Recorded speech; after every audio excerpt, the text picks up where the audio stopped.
Hey guys, Vic here with Everton Manager Mode Episode 7. If you're wondering what the hell this is a series that started on my main channel. There's a link in the description to that if you want to catch up.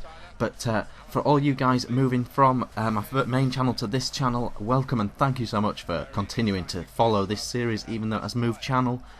This is Episode 7 of Martinez Everton Manager Mode. We are playing Southampton in the league and we are right in the middle of the transfer window. Lot of stuff going on. In the previous episode we popped up with a little cheeky bid for Suso from Liverpool, which is a bit controversial. In this match against Southampton, Pina picks up quite a serious injury. I think he's going to be out for 6-7 weeks, and that makes that potential signing of Suso even more critical, guys, because we're obviously going to be a winger light for 6-7 weeks while Pina is injured.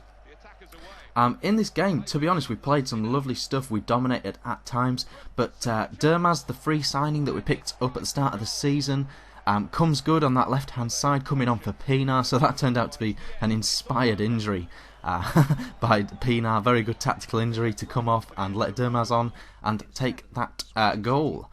So we get back into our trading, guys, and Oviedo is going out to Wigan on loan. We get a speculative offer from France for Jordan Ayew. He's doing really well for me, guys. He's scored about 10-12 goals already, which is a very promising start. Every player has a price, though, in my opinion, and if I can double my money on Ayew, then I would do that and I'd reinvest it. So I put in account a bid of double his value. If they want to pay silly money for him, then I would be interested in that. Amazingly, Liverpool say yes to 1.2 million for Suso, even though his value is 3.2. If you're cheeky enough, sometimes it can really pay off, guys. If you remember, when I inquired, Brendan Rodgers said that he wouldn't sell under any circumstances to Everton. Yeah, I've put a bid in, and obviously Liverpool board have overruled him in some way, because we're potentially on the verge of picking up an absolute bargain here, for whatever reason. It's a bit crazy, but yeah, so we're in contract talks now with Suso, and all of that good stuff. Now, this fella, Ibu Toure, he's out, he's for sale, guys, and he's had 2 clubs come after him, and he's rejected them both. They've both fallen apart at the negotiation stage. He's effectively not willing to leave, and I want him to leave, and so I have released him from the club. It's just better to get rid of awkward customers like that, in my opinion. So that is what I have done. We get another offer for Jagielka. We do need some funds, guys. He is 30 years old, so potentially, if they're willing to pay over the odds for Jagielka, I would be willing to sell him. As you can see there, the press have picked up on the absolutely crazy controversial deal of us picking up Suso for such a budget price to their rival. And Atletico Madrid did match that £6 million for Jagielka, so we're going to have to go and find a young centre-back. We've still got centre-backs in our stable, but the 2 that I'm looking at, one was heavily suggested by you guys, Kurt Zouma, a lot of people saying you should pick up him, he has really good potential, and the other is Ginter, who on paper looks again a really exciting prospect, very young, very high rated. And we are back in the FA Cup now, guys. We'll see what happens with those 2 transfers after this game. But we are in the FA Cup, and now don't forget, guys, that the Everton board have insisted that we go on a very, very strong cup run. So the significance of these games is really, really high, these FA Cup games. We're already knocked out of the League Cup as well to add extra spice. Because of the players we're bringing in and because of injuries and all that sort of stuff, I've actually changed our formation. I'm going to change our philosophy a little bit. I want to get the most out of Mireles. I want to get the most out of Pina when he's back fit again, and out of our new signing, Suso. And to do that, guys, I'm going to move to a 4-3-3, you know, to turn those left and right midfielders into left and right wingers. We also a little bit light up front. Ayew's firing on all cylinders, but none of the other strikers really are, to be honest.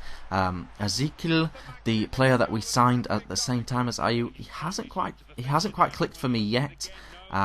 He's got a lot of potential, but for whatever reason, he is not scoring. Lietna, however, though, I think is going to turn out to be the purchase of this whole series, guys.